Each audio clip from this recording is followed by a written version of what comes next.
On en vient au cœur de votre actualité, la campagne de dons. Les violences, ce n'est pas qu'en ville, qu'en milieu urbain. Il y en a partout, notamment en milieu rural. Et la Loire-Atlantique, ce n'est pas que Nantes. Alors votre ambition, c'est de pouvoir intervenir au-delà du pôle urbain, dans les territoires ruraux.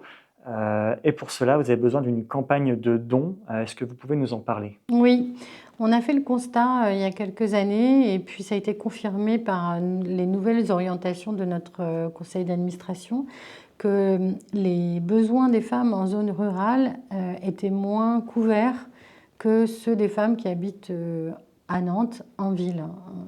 Donc on a envisagé de pouvoir intervenir dans les zones rurales en Loire-Atlantique, en plus de ce qui se fait déjà. Alors il y a quelques dispositifs qui permettent de la mise en sécurité dans certaines zones rurales, dans certaines villes du département, en dehors de Nantes.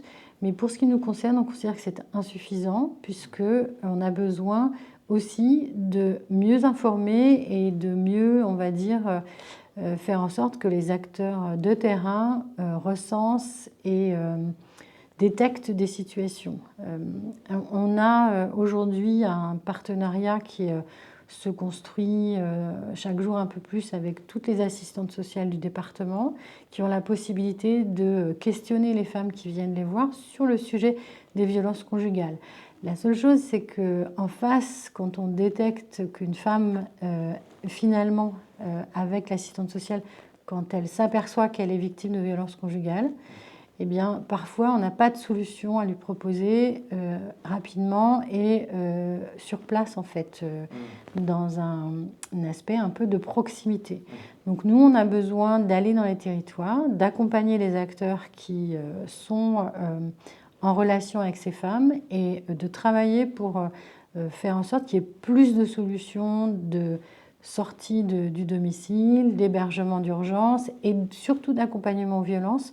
Parce que même lorsqu'on dispose d'un hébergement pour sortir la femme du domicile et faire en sorte qu'il n'y ait plus d'agression, il n'y ait plus de violence qui s'exerce, il faut aider la femme à se reconstruire et on a moins de moyens aujourd'hui pour le faire que ce dont on dispose ici à Nantes. Donc c'est aussi ça ce qu'on souhaite proposer aux femmes des zones rurales. Et pour terminer, je dirais qu'on s'appuie sur un constat qui a été fait par les sénateurs en 2019. Il y a un rapport sénatorial qui est sorti sur ce sujet et qui parle de double, voire triple peine. Parce que les femmes qui sont dans les zones rurales et qui sont victimes de violences conjugales, elles n'ont pas accès à un système d'acteurs pour les aider. Elles n'ont pas accès à un système qui leur permet de s'éloigner. Il y a peu de transports en commun dans les zones rurales et elles vivent dans un endroit où la proximité fait que tout le monde sait ce que fait tout le monde. Donc elles sont extrêmement isolées et il faut qu'on arrive à faire en sorte que ces femmes, elles puissent dire ce qu'elles vivent et qu'on puisse trouver des solutions pour elles. Alors, si demain je me propose donateur dans cette campagne, concrètement, mon don, que va-t-il financer? Que va-t-il permettre? Enfin, vous venez de l'expliquer, ce que ça va permettre, mais en termes de moyens, d'investissement, Ouais. quels sont les besoins?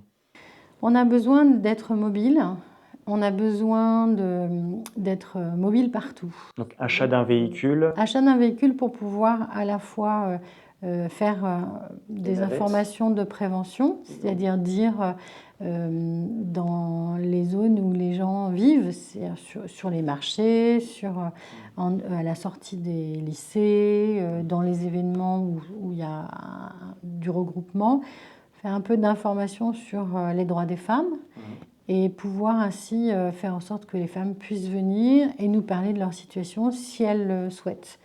On ne va pas avoir une campagne avec un camion qui dit si vous êtes victime de violences conjugales, venez nous voir dans ce camion. Ça n'est pas possible. On ne veut pas stigmatiser les femmes qui seraient amenées à nous parler. On veut simplement, à partir du moment où on dit qu'on est présent une fois tous les 15 jours sur le parking du supermarché, là où on est susceptible de toucher les femmes qui viennent faire leurs courses ou sur une place de village, on peut parler des droits des femmes, on est susceptible de toucher les femmes et de les prévenir.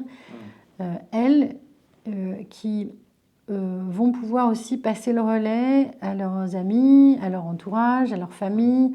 On compte aussi sur le fait que les femmes entre elles se parlent et peuvent s'alerter les unes les autres. Donc ça, c'est notre premier objectif, diffuser plus d'informations. Et le deuxième objectif, c'est trouver des solutions plus adaptées et plus de proximité pour ces femmes.